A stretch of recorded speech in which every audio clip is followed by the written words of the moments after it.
పిల్లలు, ఈరోజు మరో కథతో మీ ముందుకొచ్చేసింది మీ బామ్మ. అనగనగా ఒక రైతు తన పొలంలో పని చేయడానికి ఒక గాడిదను, కుక్కను పెంచుకుంటున్నాడు.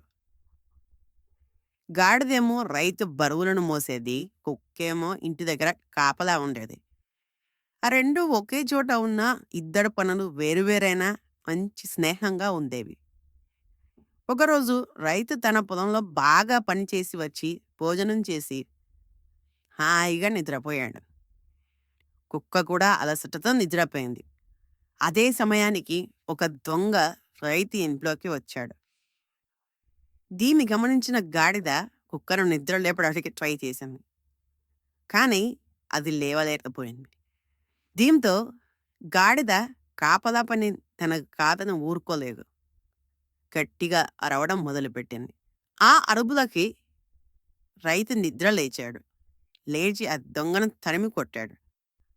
తాను చేయాల్సిన పని గాడిద చేసేసరికి కుక్క సిగ్గుతో తలదించుకుంది. తెల్లవారుజామునే రైతు ఆ గాడిదను, కుక్కను దగ్గరికి తీసుకున్నాడు. ఎంతో కృతజ్ఞత చూపించాడు. ఆ మరుసటి రోజు కుక్క ఇలా అంది. నేను చేయాల్సిన పని నువ్వు చేసేసరికి నాకెంతో సిగ్గుగా ఉంది. దానికి గాడిద నవ్వుతూ అంది. మనమంతా ఒక్కటే, కుటుంబ సభ్యులు. మన యజమానికి ఆపద వచ్చినప్పుడు నువ్వా నేనా అని చూడకూడదు. ఒకరి బాధ్యతను మరొకరం స్వీకరించాలి. అప్పుడే కదా మనం మంచి స్నేహితుల్లా ఉండగలం. పిల్లలు, మీకేమర్థమైంది? అనుకోని పరిస్థితుల్లో కూడా స్నేహితులకు సహాయం చేయడం అనేది గొప్ప గుణం. మీ మిత్రులకి, మీ స్నేహితులకి ఒకరికొకరు అండగా నిలబడాలి. ఒకరికొకరు సాయం చేసుకోవాలి.